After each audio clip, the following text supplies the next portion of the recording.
안녕하세요. 저는 올해 50대 초반의 여성입니다. 중학생 딸과 함께 살고 있습니다. 남편과 시댁에게 여러 번 기만당하고도 자꾸 속아 넘어가다 보니 주변에서는 저를 두고 참 바보 같다거나 요즘 말로 지팔직곤이라며 한숨을 쉬는 사람도 있더군요. 하지만 한 번 빠진 수렁은 생각처럼 쉽게 벗어날 수 있는 게 아니잖아요. 오늘은 그런 기막힌 남편 이야기를 비롯해 그 수렁에서 벗어나게 된 과정을 여러분과 나눠보려 합니다. 제 남편은 대단히 열정적이고 추진력 있는 사람이었어요. 연애할 때는 그런 모습이 정말 멋있어 보였죠. 하지만 결혼 후에는 깊이 고민하지 않고 일을 벌이는 성향 때문에 종종 문제가 생기곤 했습니다. 열정적으로 시작했지만 끝까지 책임지지 못하는 모습이 반복되면서 갈등의 씨앗이 됐습니다. 남편은 처음엔 작은 카페를 열겠다고 했어요. 요즘은 힙한 카페를 선호하는 사람이 많다며 그런 카페를 운영하겠다고 하더군요. 그래서 대출을 받았습니다. 남편은 며칠 밤을 새워 인테리어를 구상하고 직접 가구를 고르고 메뉴판까지 만들더군요. 저는 그런 남편의 모습을 보며 정말 잘 될 수 있을까 하는 걱정과 함께 한편으로는 기대가 교차했어요. 하지만 카페는 오래가지 못했어요. 주차 공간이 부족하다는 이유로 손님이 뜸했고 얼마 지나지 않아 옆 블록의 대형 프랜차이즈 카페가 들어서면서 손님을 모두 빼앗겼습니다. 남편은 지금이 문제지, 곧 나아질 거야 라며 버티려고 했지만 결국 몇 달 만에 카페는 문을 닫아야 했어요. 폐업 후 남은 건 가게에서 쌓인 임대료와 대출 빚뿐이었죠. 카페가 실패한 후 남편은 요즘은 다들 온라인에서 산다더라. 이건 분명히 된다니까 라며 온라인 쇼핑몰을 하겠다고 했습니다. 이번에는 대출이 아니라 제 돈으로 자금을 댔습니다. 남편의 실패를 보며 경고음이 울리긴 했지만 이번엔 진짜 된다며 자신감 넘치게 설득하는 그의 말에 결국 동의했어요. 하지만 쇼핑몰도 오래가지 못했습니다. 남편은 트렌드를 따라잡겠다고 마구잡이로 상품을 추가하고 그때마다 광고비를 더 투입했어요. 그러다 결국 쇼핑몰 운영 비용이 매출을 초과하게 되었고 더는 버틸 수 없게 됐죠. 그 과정에서 저는 회사 일을 하면서 남편 쇼핑몰까지 돕느라 휴일 없이 일하며 생활비와 쇼핑몰 적자를 메꾸기 위해 아등바등해야 했습니다. 저는 제약회사에서 영업사원으로 일하고 있어요. 병원, 약국, 의료기관을 돌아다니며 약품을 소개하고 처방 가능성을 늘리는 게 제 주된 일이죠. 외근과 출장이 잦고 고객 스케줄에 맞추다 보니 퇴근도 늦고 주말 출근도 빈번해요. 한 번은 지방병원에 약품 설명을 하러 갔다가 차가 막혀 약속 시간에 늦은 적이 있었어요. 다행히 원장님이 이해해 주셨지만 정말 식은땀이 났던 기억이 나네요. 바쁜 업무 속에서도 남편의 실패로 생긴 경제적 부담까지 떠안아야 했습니다. 남편이 망친 사업의 뒷수습과 생활비는 제 월급으로 해결해야 했거든요. 하지만 남편의 멈출 줄 모르는 폭주는 계속됐습니다. 이번엔 여행 사업이 대세래. 글램핑장만 열면 대박 난다니까. 남편이 세 번째로 들고 온 아이디어는 글램핑장이었어요. 자연 속에서 럭셔리하게 캠핑을 즐길 수 있는 사업이 인기라며 지방의 땅을 빌리고 텐트와 캠핑 시설을 설치하겠다고 했죠. 이번에도 저는 머뭇거렸지만 남편은 자신만만했어요. 이번엔 진짜 확실해. 코로나 때문에 해외여행 못 가잖아. 다들 국내 여행으로 몰리고 있다고. 이건 무조건 성공이야. 남편의 말에 저도 이번엔 다를지도 몰라라고 생각했어요. 당시 코로나 팬데믹 초기라 여행 수요가 급증한다는 뉴스도 많았고요. 남편은 대출을 받아 글램핑장을 열었고 초반에는 반응이 나쁘지 않았어요.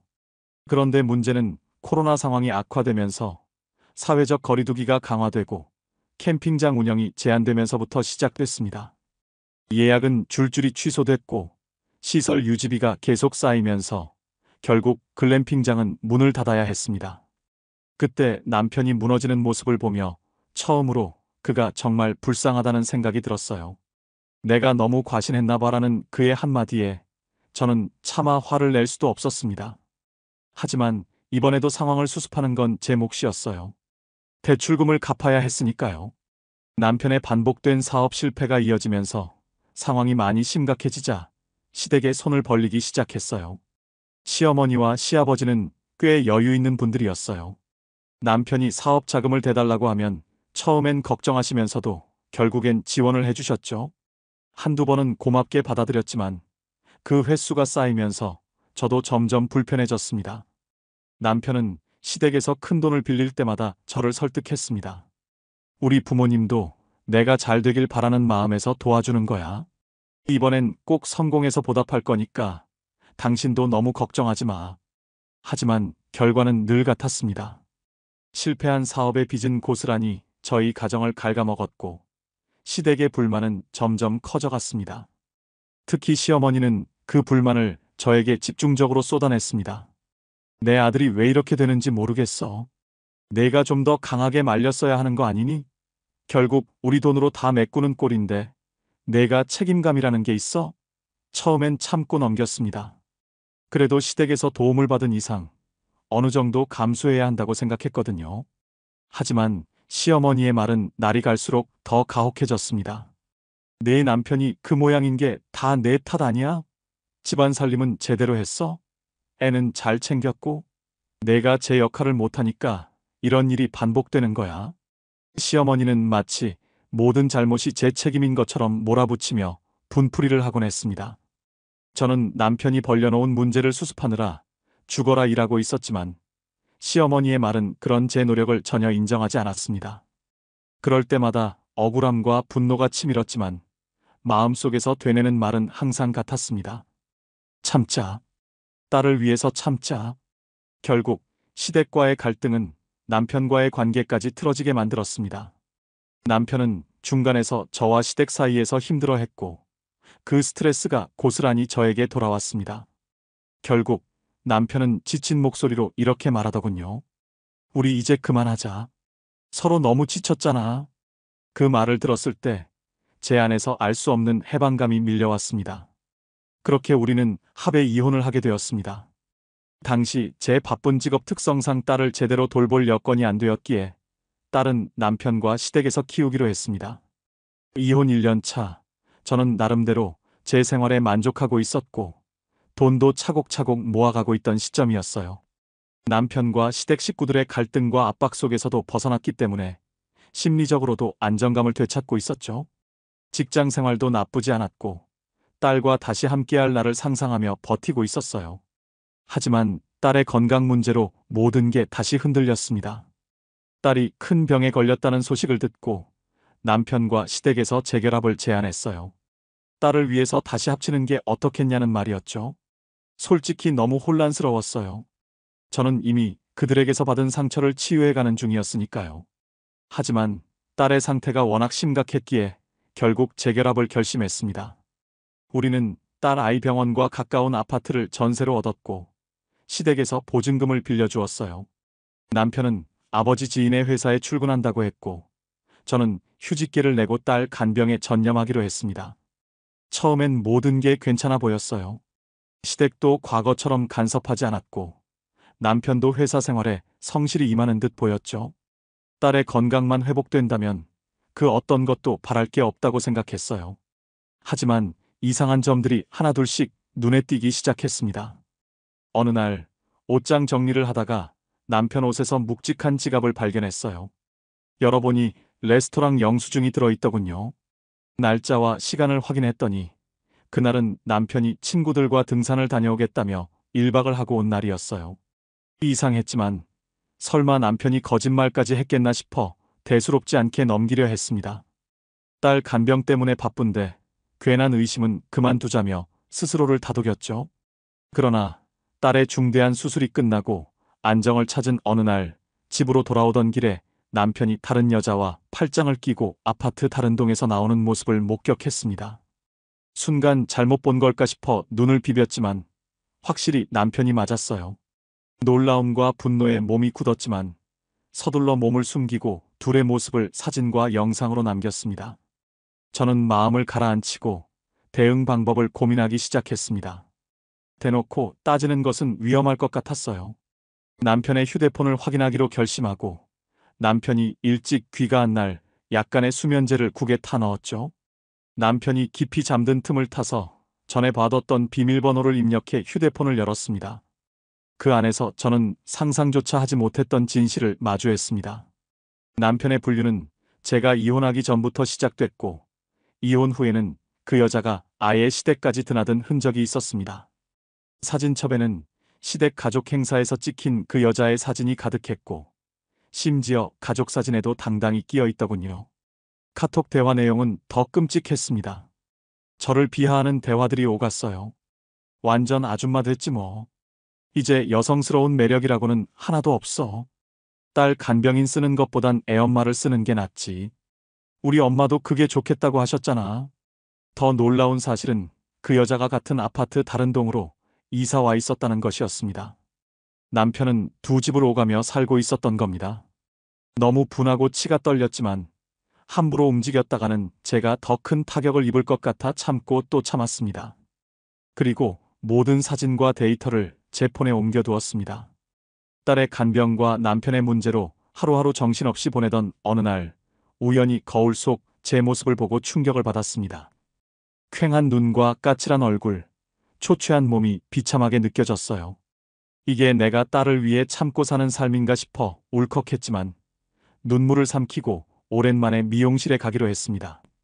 미용실에 들어가니 몇몇 아줌마들이 수다를 떨고 있었는데 제가 들어서자마자 분위기가 싸늘해졌습니다. 뭐지?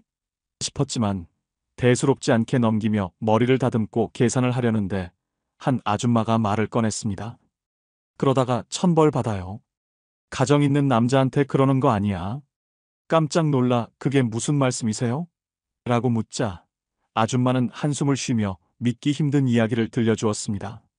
남편과 그 여자가 동네 가게들을 돌아다니며 다정하게 찍은 사진을 보여주며 마치 원래 부부인 것처럼 행세하고 다녔다는 거였어요.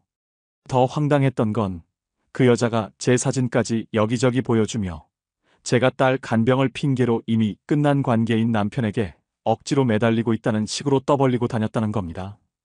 졸지에 저는 남의 가정을 깨뜨리려는 상간녀로 몰려 있었던 거죠. 순간 모든 혈액이 머리끝까지 쏟아지는 것처럼 뜨거워졌습니다. 분노와 억울함이 한꺼번에 밀려왔지만 그 자리에서 아무 말도 할 수 없었어요. 손이 떨리고 머릿속이 하얘져 그저 자리를 떠나야겠다는 생각뿐이었습니다. 집으로 돌아가는 길 내내 그 여자의 뻔뻔한 행동이 머릿속을 떠나지 않았습니다.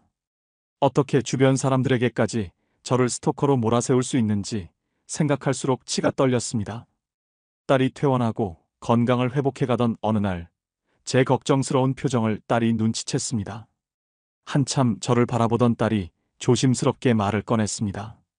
엄마, 사실 저 아빠랑 그 여자 관계 알고 있었어요. 순간 머리가 하얘졌습니다. 놀란 제가 말을 잇지 못하자 딸은 울컥한 표정으로 이어갔습니다. 할머니 집에 있을 때 그 여자가 자주 드나드는 걸 봤어요. 근데 그땐 말 못했어요. 엄마가 너무 힘들어 보였거든요. 그 말에 가슴이 철렁 내려앉았습니다. 딸이 이렇게 오랫동안 혼자 감당해 왔다니 저는 눈물을 삼키며 딸의 손을 꼭 잡았습니다. 그러자 딸은 단호한 목소리로 말했습니다. 엄마, 더는 참지 말아요. 우리 복수해요. 아빠랑 그 여자가 한 짓 다 알릴 수 있어요. 딸은 제가 모아둔 아빠와 상간녀의 사진과 대화 내용을 확인하고는 그것들을 활용해 폭로하겠다고 했습니다. 딸은 얼굴을 드러내지 않고 직접 나서기보다는 해당 이슈를 다루는 유튜버들에게 제보를 하자고 제안했습니다.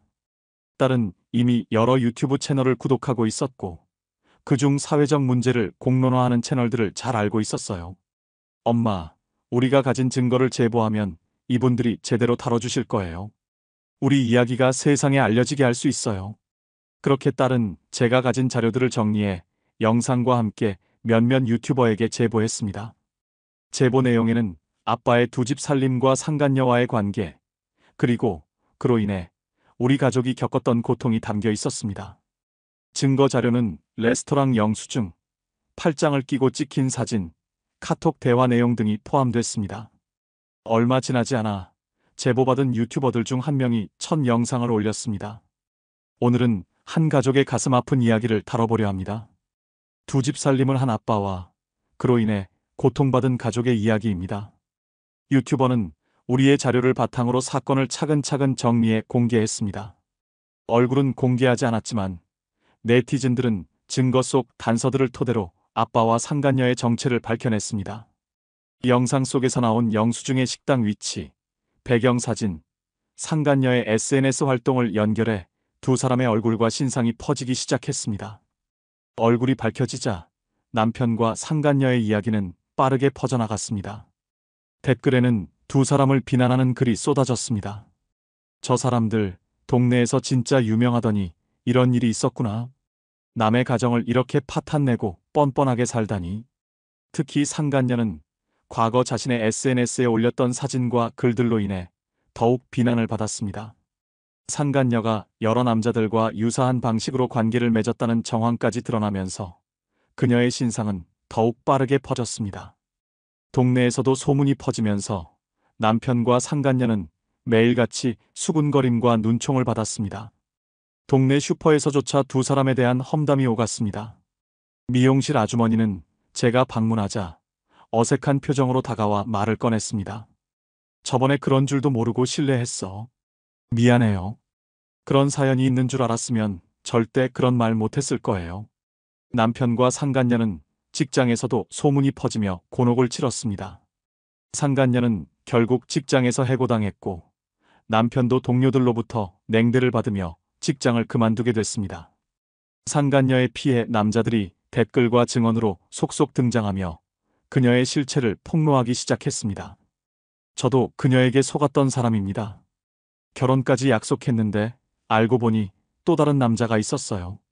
그녀는 남자들을 철저히 이용하려고 접근하는 사람이었어요. 이 모든 사실이 드러나자 남편은 자신의 선택을 깊이 후회했습니다. 그는 저와 딸에게 고개를 숙이고 눈물을 흘리며 용서를 구했습니다. 내가 잘못했어. 너희를 배신한 게 이렇게 큰 죄인 줄 몰랐다. 제발 한 번만 용서해줘. 하지만 딸은 단호하게 말했습니다. 아빠, 저는 아빠를 용서할 수 없어요. 엄마와 저는 이제 우리만의 삶을 살 거예요. 저는 아무 말도 하지 못한 채 남편을 바라봤습니다. 제 마음속에는 더 이상 미련도 연민도 남아있지 않았습니다. 그는 상간녀와도 틀어졌고 사회적으로도 고립된 채 외롭게 살아가게 되었습니다. 딸과 저는 상간녀와 남편으로부터 받은 법적 보상금을 바탕으로 다른 지역으로 이사했습니다. 딸은 새로운 학교에서 빠르게 적응하며 활기를 되찾았고 저는 회사의 다른 지점으로 발령받아 안정된 생활을 이어가고 있습니다. 시간이 흐르면서 우리 모녀는 점점 더 밝은 웃음을 되찾아갔습니다. 솔직히 딸이 아니었다면 저는 억울함과 분노에 치를 떨며 스스로를 잃어버렸을지도 몰라요. 아마 화병으로 중병에 걸렸을지도 모르죠. 하지만 이제는 과거를 내려놓고 딸과 함께하는 지금 이 순간에 집중하려 합니다. 오늘 제 이야기를 들어주셔서 감사합니다.